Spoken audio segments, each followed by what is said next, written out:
Hey, what's up, good people? Welcome to another FIREDUP Casey episode. It's your host, Sikwo Nganga, and today we're talking about entrepreneurship in Kansas City. With me here today, I bring an entrepreneur. He's a business coach. He's also a speaker. And if you're in KC and you've ever had yogurt, I bet you've gone to Yogurtini. So with me today, he is the owner of Yogurtini Plaza and 2 more locations in Kansas City. Please help me make welcome Mr. Isaac Collins. How you doing, sir? Oh, doing good, man. Good to have you on the show. Good to see you again, man. Good to see you. Yeah, good to have you in person, because I know I had you on, I think it was Zoom that we had last time. Maybe 3 times. Yeah, definitely twice. Definitely twice. Yeah. I think I have one of the shows in the archive. But that was a really good conversation. But good to have you here. Good to have you. A lot has changed ever since then. You got a new baby now. It's good to see you in person. Yeah, of course. From the last time we chatted, man, just so much different. Yes. New girl, new house. Congrats. I know that like your geometry is always on point, so I had to get a haircut. Yeah, my first haircut in like 20 months. You're fresh. 2 years. So. I was like, did Jesus do that? Because he was fresh. Put a blazer on. I had to dig it out. No, you're looking great. You're looking good to have you. I'm excited. Each time I go on LinkedIn or Facebook and see your new update, I'm like, man, he's doing it. I'm always. It gives me joy. It motivates me because I know you've been in the game for a long time. Yeah. And because I read, I think something you posted, and it was like you've been entrepreneur for like 9 years. You've like 9 years, and that's a long time. Years. It's wild. Now let's get people on the know. So with people who are watching who do not know who Isaac Collins is, give us a brief bio about yourself and how you got to where you are today. Sure. So this is a Kansas City-based podcast, so I'll kind of start there and go through it. But I'm exactly local kid, born and I like to say somewhat raised. Okay. Born at True Medical Center, lived over on Independence Paseo, East of Troost, and I'm very proud of that being kind of the basis of where we were and then kind of what has happened since then. Exactly. At a young age, we moved to St. Joe. I spent most of my time there, stayed there all the way through, went to Missouri Western, played college football, got a business degree. Okay. And then that was actually what catapulted me to my first business, a Rocky Mountain Chocolate Factory, at the age of 23 years old, having no clue what I was doing. So did that for 4 years total, but 3 years actually living in Iowa, that's where it was, and then used some of the profits for that. Bought Yogurtini Plaza, like you mentioned, in 2015.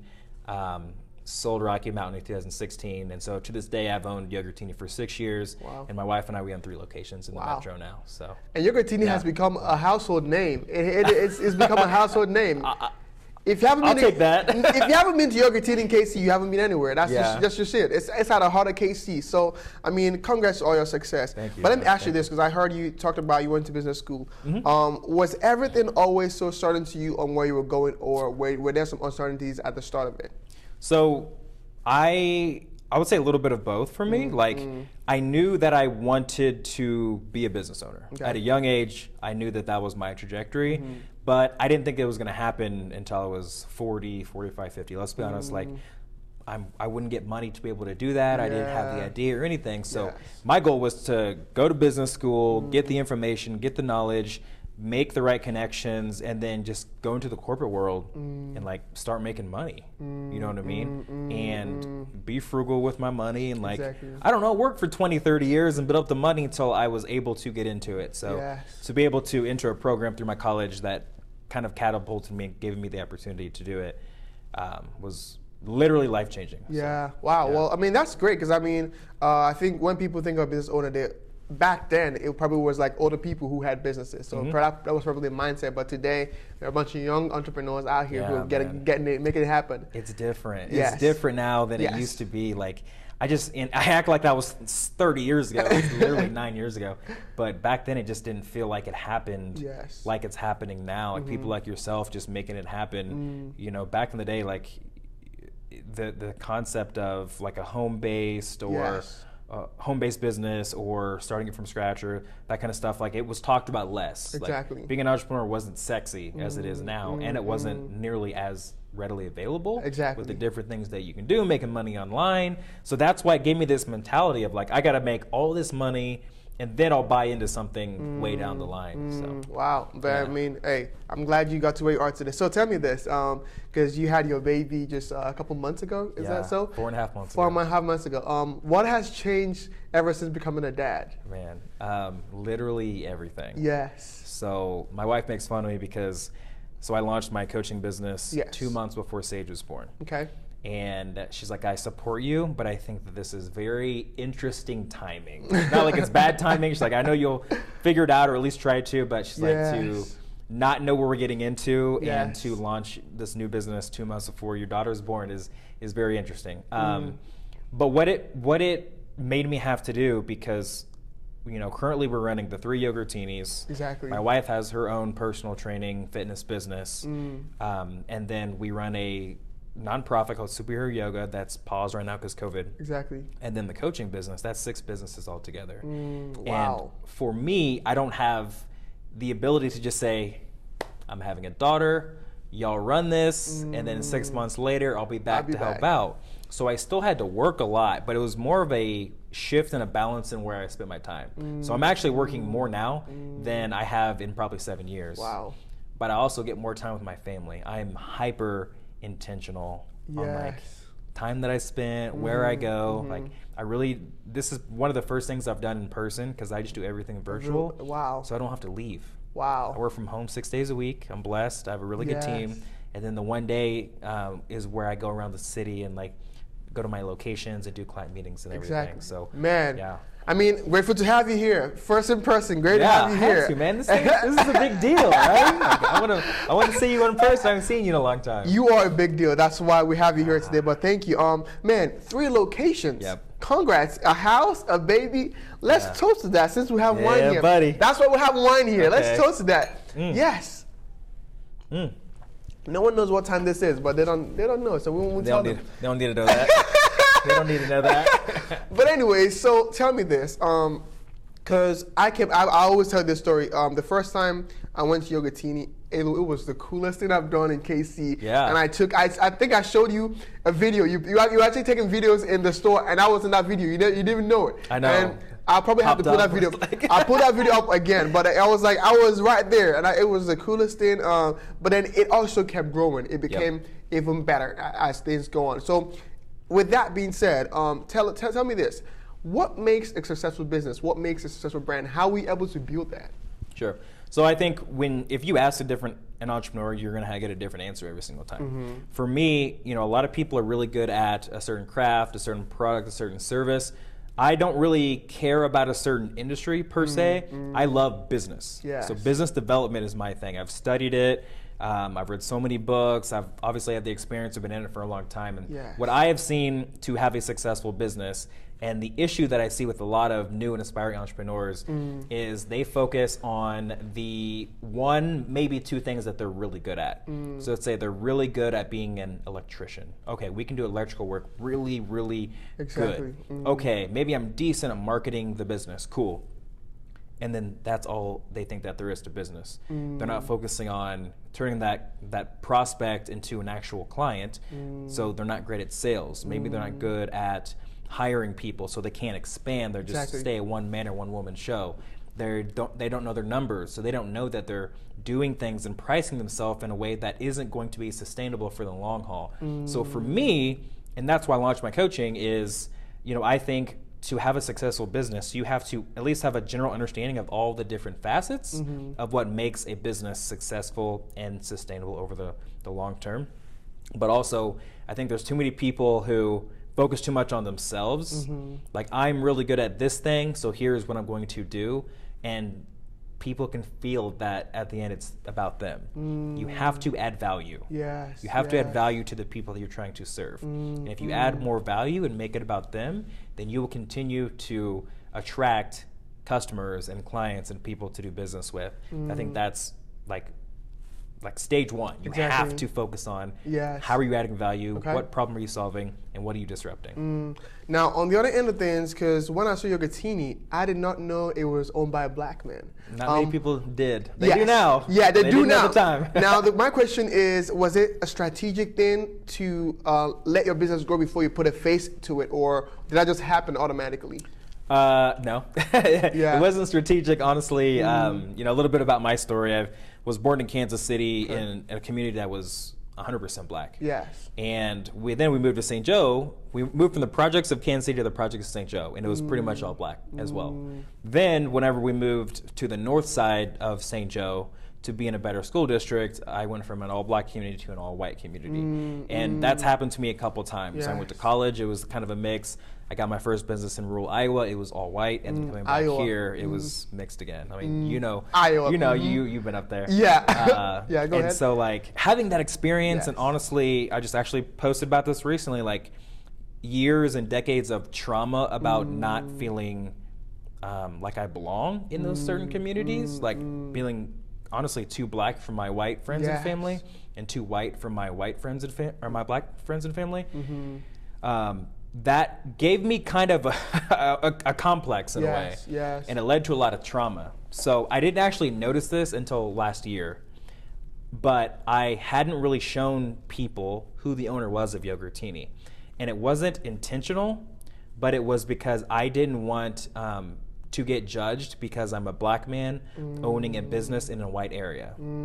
Because I had heard of other people having issues of customers coming into their space and being surprised or not, patronizing their business because they found out it was black owned. You know what I mean? So I had to do some work to figure out, like, what does it look like to feel excellent and black and let the whole world see it. So last year was kind of the first time through all the racial injustice stuff that I faced it. And I was like, people are going to like me if they're going to like me, and if they're not, then they're not. And that's up to them. So I just need to be me. Exactly. And I'm still working on that. Yes. But I started putting it out there that it's black owned, and it is crazy the positive reception that I got from it. Like I love Kansas City for that. So speaking on that too, I think there are two sides of it.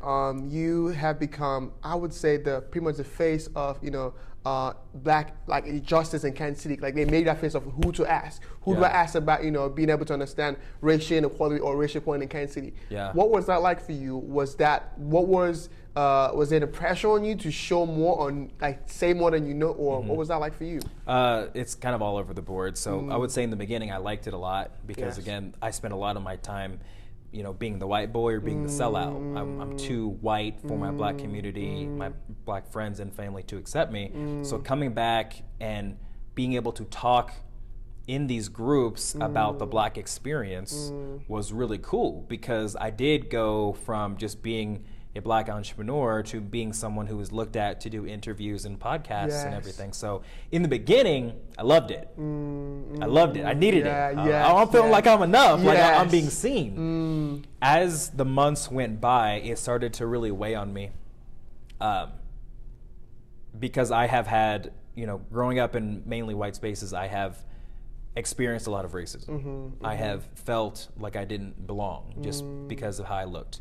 This is an interesting fact. So I started going to that school district in 4th grade. Okay. And I stayed there all the way through high school, 12th grade.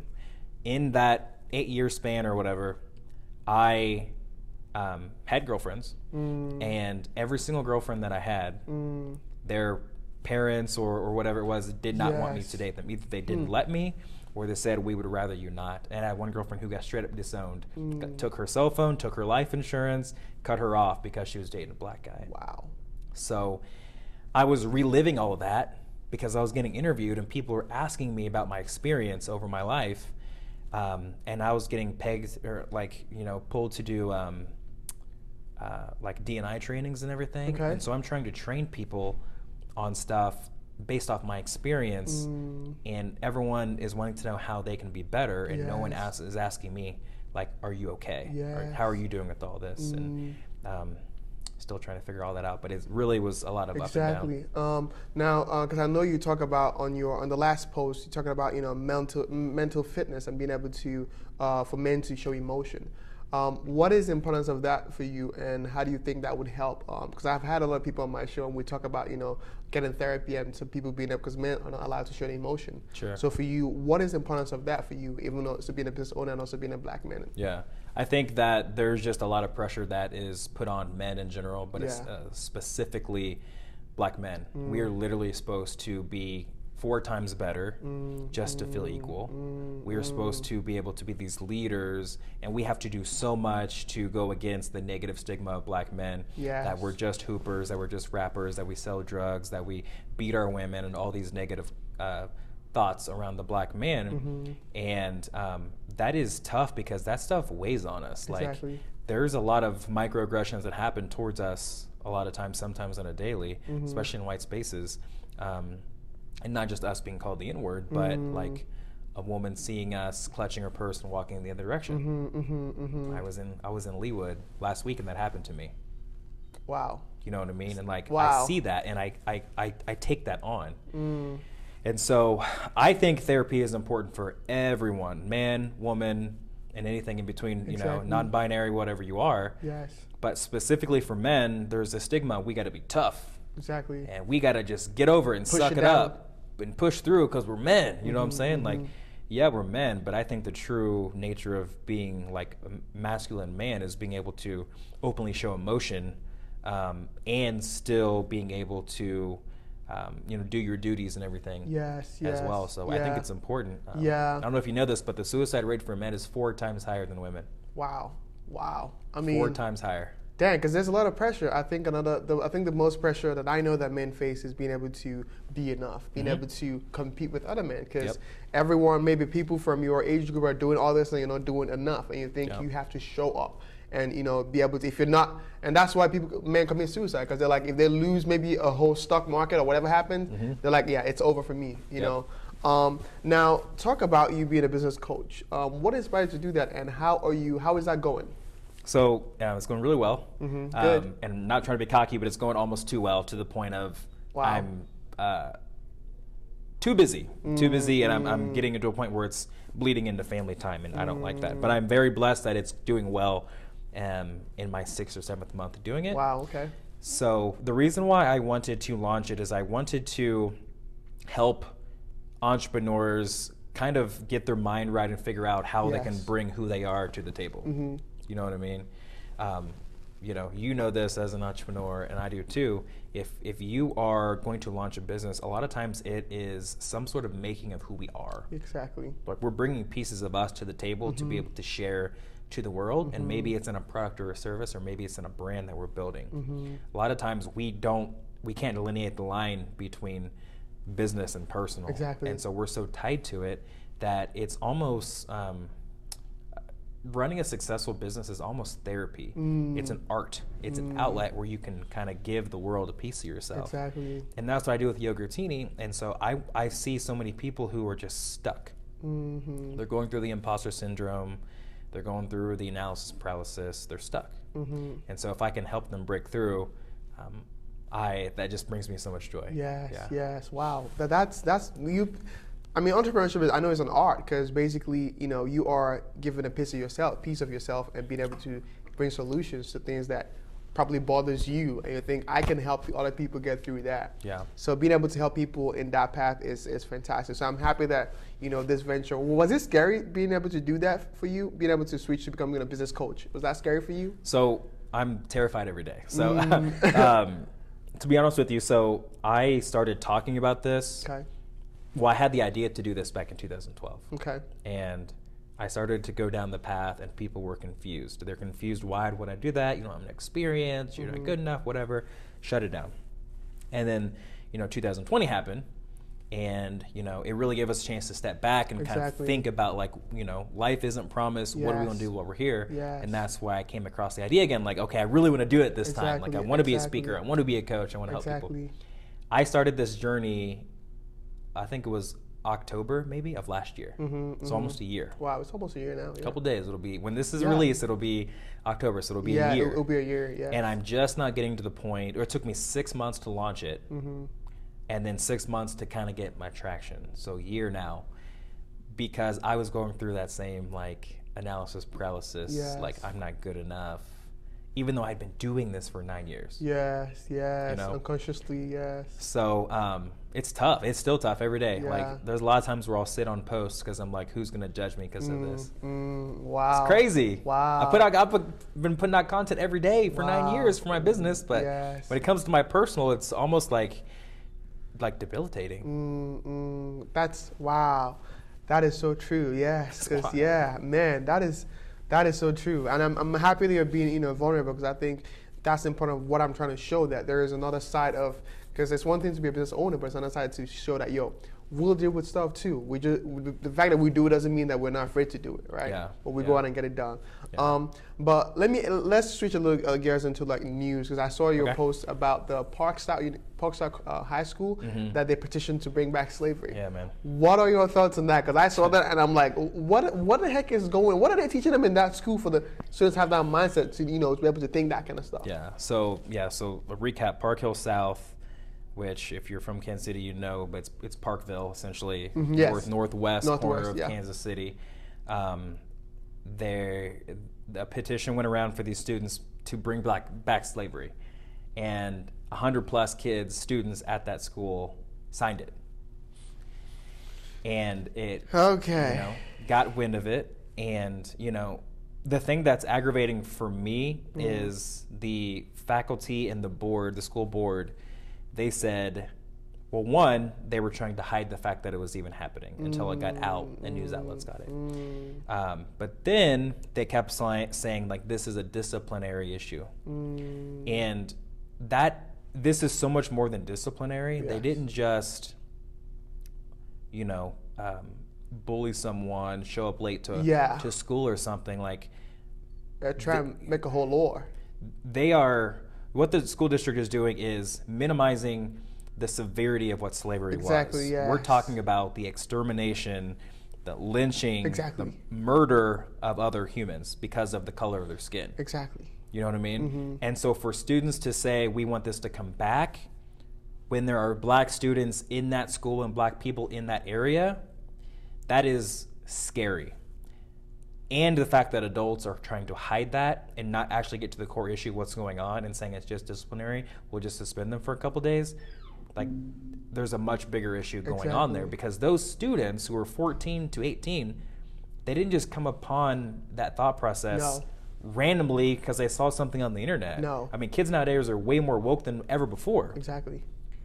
That came from parents. Exactly. That came from aunts and uncles. That came from family and friends who had been having that rhetoric and made them think that that's okay. That's okay, yes. You know what I mean? So to say it's disciplinary, then try to sweep it under the rug is terrible. Yeah, because I saw it, I'm like, because I said exactly what I thought. I was like, what is happening in that school, in the community, for them to have that mindset, to even bring up the stuff and also vote on it? Yeah. That's a whole other thing, like to vote on it, and like 100 people vote on it. That means they have been having the same conversation, the mindset, like, okay, this is okay to do. So that issue needs to be tackled, and that school needs to be, I think they need to be reprimanded. Their school board or whoever it is in charge, they need to be like really strictly examined. But also, so finally, before we go to the next section where I'm going to put up some pictures of you, give us your one word that means a lot to you, whatever you do. Me, it's authenticity. 2021, I'm trying to practice that even more. Yes. But my whole life, it's been that, because I've always wanted to be able to feel like I belong and to show who I really am and be accepted for it. Now I'm in the process of showing who I really am and not caring about being accepted, and that feels nice. So just the fact of being authentic is amazing. I think this is an issue in the black community in general, and I think we put it on ourselves as well. We put a lot of pressure on ourselves to look and sound a certain way, and I think that for me, that's the word that I think about every day, and I strive to be. Authenticity. I mean, that's beautiful. Yeah. You got to be yourself 100% every time. Yeah. But it's hard in this social media world right now, where you have to put this perfect version of yourself out there for people to see. But that's beautiful. So let's go to the last section. I call it Explain This. I'm going to pull up like 3 pictures of you and you're going to explain. It's going to be fun pictures. You're going to explain what's happening in these pictures. Okay. Are you ready? I am. All right. What's going on in this picture? Oh, man. There's a lot going on in that picture. So, when was that? That was probably 2010. So that was, 11 years ago. I was working at Olive Garden. My buddy Sully right there on the right and me are on break. Okay. And what I was thinking there, they pretty much told us to pose for a picture. And I made that face. Kind of going along with authenticity. I am a silly dude, man. Like, I love to dress up in costumes. Yes. I like video games and anime and sports and all these things that don't really fit in the same box. Just a silly dude. I like to have fun. And I'm trying to get back to showing that more. Yes. In college, college is like such a place where like it's so free thinking and you're on your own and whatnot that it really brings out people's real self. Exactly. Like, that's my silly true self, right? 100%. Yeah. Speaking of costumes, I think the next oh one man, is a good one. Man, that was probably 2017. Yeah. At Comic-Con. Okay. And I'm a big Legend of Zelda fan. Okay. And I didn't have like a full get up, but I have my Legend of Zelda shirt. You can't see, but I have Legend of Zelda not shorts, but socks. Okay. And then I have Link's like little hat thing from Legend of Zelda. Yes. I don't know what's going on with the face. And then I got my yoga mala beads on my wrist. So. Sweet. Final picture. What does this moment mean to you? Oh man. So this picture is me holding my business license at Yogurtini 6 years ago when I bought it. Yes. This picture was so important for me because it was like I think of the Kanye West song Homecoming. Like I'm coming home again. Where it's like full circle. Started in Kansas City, had my experiences. We had to leave because some things going on in our family. You know, lived in St. Joe, traveled all around, moved to Iowa for 3 years, and then this was my homecoming. Come back, yes. So it was just a lot of joy to be able to have my city embrace me again. Wow. Well, I am happy that you came back to KC, and KC is lucky and blessed to have you. So, but anyways, thank you for coming on the show. It's been a fantastic episode. And as always, you dress sharp, look good. Man, you know, I had to set up for my boy. You know. Thank you again. So how can people get in contact with you? Either, I know your schedule is probably booked as a business coach, but how can they get in contact with you? Yogurtini, your personal brand that you're doing, and how can they get in touch with you if they want to know what's going on? So all social media platforms at Isaac Lee Collins, literally all of them. I reply pretty quickly within 12 hours, 24 hours. If we do a lot of fundraisers for Yogurtini, so if you're part of a nonprofit, we would love to partner with you. I have a couple more slots open for coaching, so if you're interested, hit me up. And then also I'm in the process, this is something I announced the other day, but I'm in the process of launching an actual course and a program so I can have more students in it. So if you want more information, at Isaac Lee Collins on all social media sites. I'll put the link in the description as well so people can see that. But again, thank you for coming on this show. It's an honor to drink wine with me. But for those who are watching, do not click off because we're gonna do me and Isaac. We're gonna do some dancing moves. So you want to stay and watch that. But anyways, thank you guys for tuning in today. It's been another FIREDUP KC episode. You know what to do. Go to our website at firedupkc.com or our social media platform at FIREDUPKC. And hey, stay fired up. It's your host, Zeke Wanganga, and don't give up. But wait, do not click off. We're going to show you this dance move in a minute. So, see you.